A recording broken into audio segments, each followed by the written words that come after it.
Assalamualaikum warahmatullahi wabarakatuh. Selamat malam untuk Bapak Agung Putra Mulyana yang saya hormati sebagai dosen pengampu mata kuliah Kreatif Media Digital. Perkenalkan, nama saya Pratini Pustiana. Di sini akan mempresentasikan hasil analisis saya, yaitu analisa platform media digital Telegram dan TikTok. Baik, seperti yang sudah kita ketahui bahwa platform media digital adalah gabungan dari perangkat lunak dan keras yang digunakan sebagai tempat bertemunya banyak orang dalam satu wadah atau tempat khusus. Perangkat lunak yang dimaksud berupa aplikasi media digital yang dibuat dengan sistem khusus sesuai dengan tujuannya, sebagai sarana menerima atau memberikan informasi melalui suatu platform digital.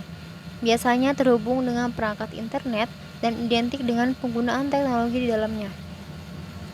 Kemudian alasan saya memilih platform media digital Telegram dan TikTok adalah, yang pertama, Telegram. Telegram ini dia mampu untuk mengirim pesan, video, foto dengan lebih cepat. Karena mengirim pesan lebih cepat, banyaknya grup film yang mudah di-download dan ditonton. Dan juga kapasitas grup dalam WhatsApp itu jauh lebih besar, sampai bisa menampung ribuan orang di dalamnya.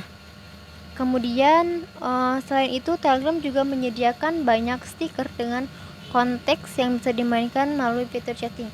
Jadi Telegram ini bukan hanya untuk sebagai sarana bertukar informasi saja, tapi juga bisa kita mendapatkan informasi seperti bisa menonton video tanpa harus mendownload ke galeri, ataupun kita bisa menonton video tanpa harus menonton bioskop.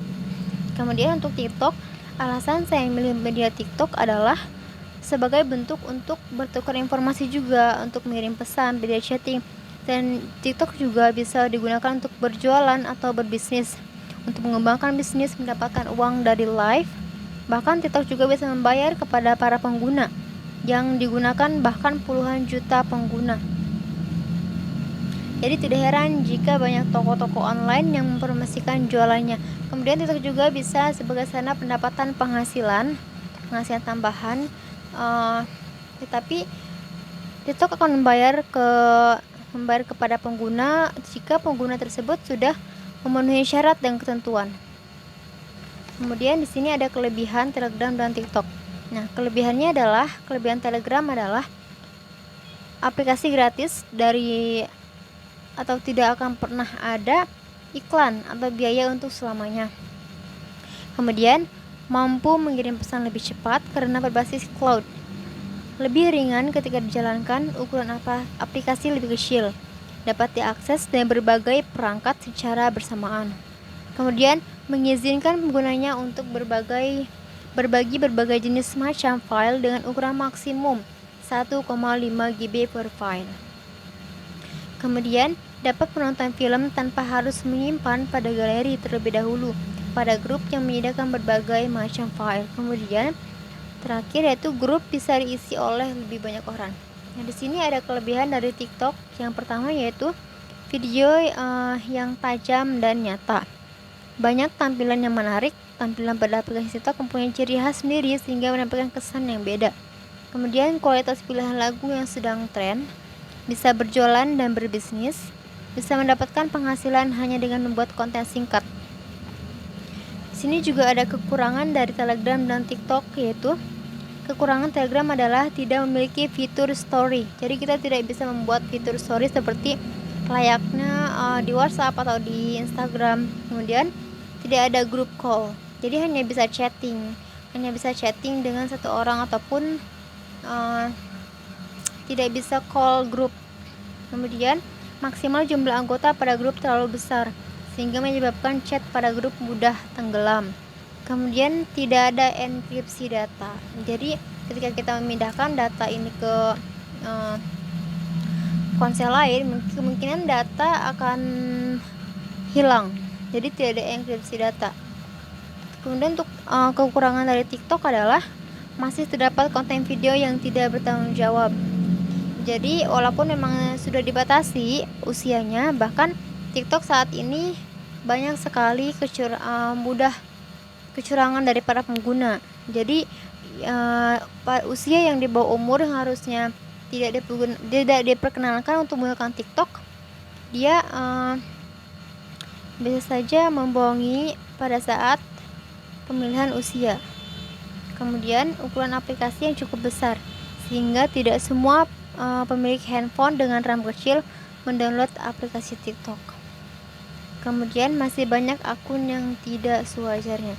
Jadi masih banyak akun yang kadang terblokir secara tiba-tiba atau diretas oleh orang secara tiba-tiba. Jadi TikTok ini masih belum aman lah ya, masih belum aman untuk digunakan. Tetapi sejauh ini TikTok itu sudah banyak penggunanya, bahkan sekarang saat ini sudah bisa dibuat untuk berbisnis. Kemudian di sini ada kesimpulan. Nah, kesimpulan dari latar belakang alasan saya memilih Telegram TikTok dan kekurangan kelebihan tersebut, maka kesimpulannya adalah dari penelitian pemilih Telegram dan TikTok di atas dapat disimpulkan bahwa kedua aplikasi tersebut bisa dijadikan sebagai sarana komunikasi atau tempat bertukar informasi dengan ciri khasnya masing-masing. Keduanya mempunyai perbedaan yang cukup jauh, yaitu Telegram hanya berfokus pada bertukar informasi, sedangkan TikTok berfokus pada pembuatan konten video singkat. Tetapi keduanya memiliki persamaan, yaitu terdapat fitur chatting sebagai sarana mengirim pesan dari komunikator kepada komunikan. Walau masih ada kekurangan pada Telegram dan TikTok. Tapi sejauh ini belum ada banyak pengguna yang sudah menggunakan Telegram dan TikTok, khususnya mungkin para remaja, para anak-anak muda. Baik, itulah presentasi singkat dari saya. Kurang lebihnya saya mohon maaf. Wabillahi taufiq wal hidayah. Wassalamualaikum warahmatullahi wabarakatuh.